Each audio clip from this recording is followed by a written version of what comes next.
What is it about Spider-Man 2 that makes people still refer to it as not only the best Spider-Man movie ever made, but also possibly the best comic book movie ever made?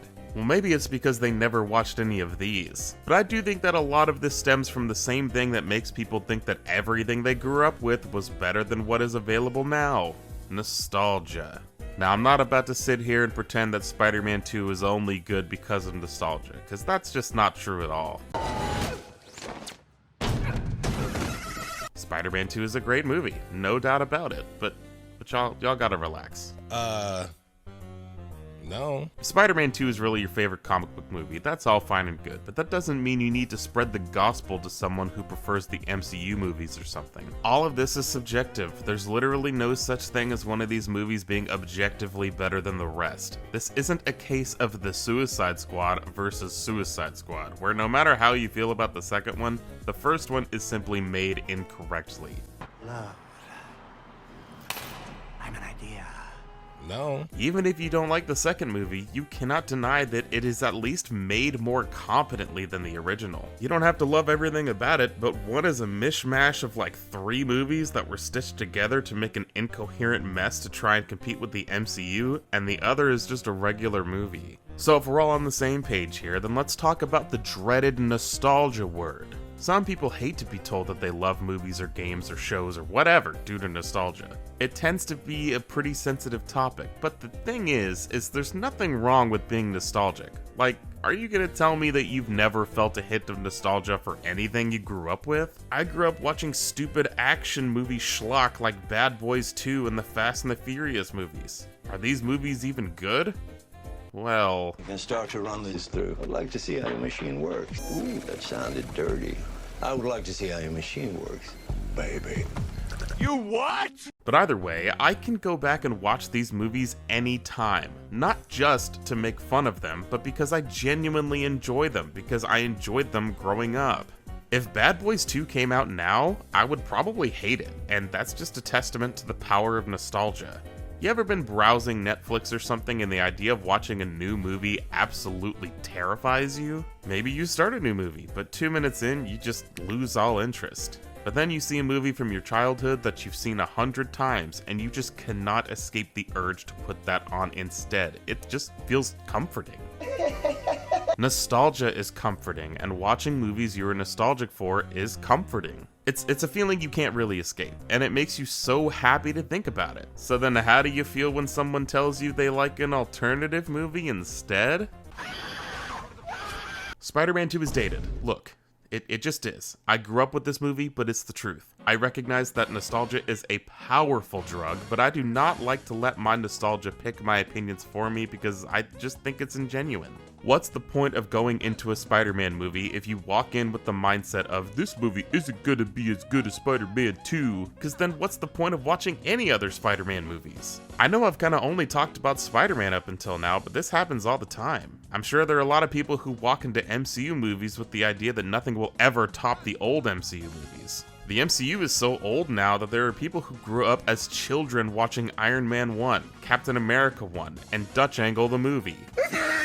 I think this has a lot to do with the recent hate for the newer MCU movies. Are Phase 4 movies all amazing? No. Are they horrendously awful? No. But now you have people who are unironically saying that Morbius is better than Quantumania.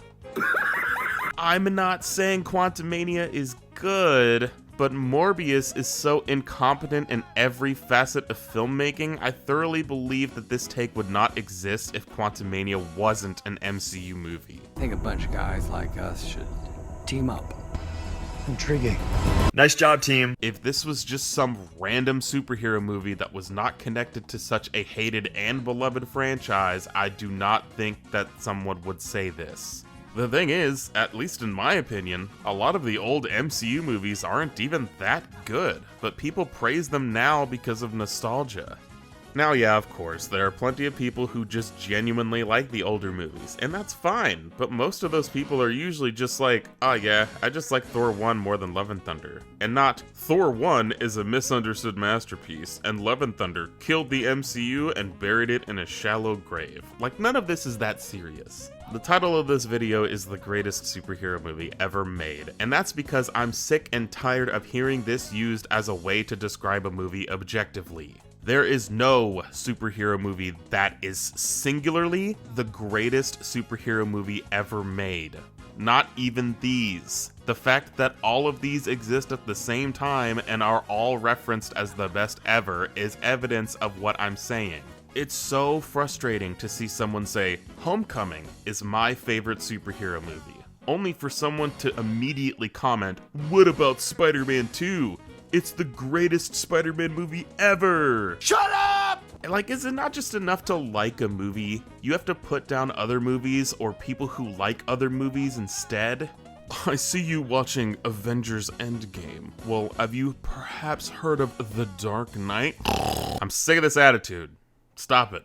I mean it. Don't make me turn this car around. Yeah, there are superhero movies that are generally held in high regard over others, and usually that's for good reason. But nobody has to like The Dark Knight, or Spider-Man 2, or Logan, just like nobody has to hate Quantumania, Love and Thunder, or Eternals. A lot of it isn't even nostalgia. It's like you're told by everyone that you're supposed to think The Dark Knight is the greatest superhero movie ever, like it's just some universal constant or something. Like you're an NPC programmed to blindly consider that Christian Bale and Heath Ledger are the only ingredients that can be in the formula of the greatest superhero movie ever.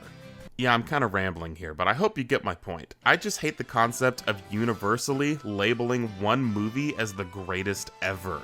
You may think The Lord of the Rings is the best trilogy out there, but I promise you that somebody out there thinks the prequel trilogy is better. I know, it seems illogical. It might even make you mad. It kind of makes me mad. But does it really matter? Does them saying that actually change anything at all? Someone out there hates the Daredevil show, but loves She-Hulk. It just is what it is. You aren't doing yourself or anyone any favors by trying to force other people to share your opinions. It's never, well, why do you think that? It's always, you're an absolute moron if you think that. And do you honestly believe that this is going to sway anybody's opinions? Sometimes I like to goof around and make fun of movies that I think are bad. There's nothing wrong with criticizing something you don't like. But being locked in this bubble of Spider-Man 2 is the greatest movie ever is just so frustrating to me, because if you believe that nothing is ever going to top it, then you're always gonna be disappointed. You're never gonna give anything a chance. There might be another Spider-Man 2 for you, and you've got no idea. You're just like, oh, well, nothing will ever beat the GOAT. And the idea of another Spider-Man 2 existing should be exciting to you. You should be excited to find that. It's especially frustrating when I know that someone is only saying this because that's the movie they grew up with. Like, you're just always gonna be stuck with the opinion you had as a child? Like, what? Yeah, I realize this is just such a non-issue, but to me at least, it's still a frustrating one. You can like things while still letting other people like something else. You can like things while also keeping your mind open to other things. Honestly, I feel like keeping your mind open is important. If audiences trash anything new, then we are never gonna get new stuff. We're just gonna keep getting rehashed material. I mean, I guess maybe you want that. Maybe you just want Tobey Maguire to be Spider-Man, and anyone else even attempting to be in that role instead is heresy. And you know, I have no idea what to say to somebody who thinks that way. Other than, I just kinda think it's dumb.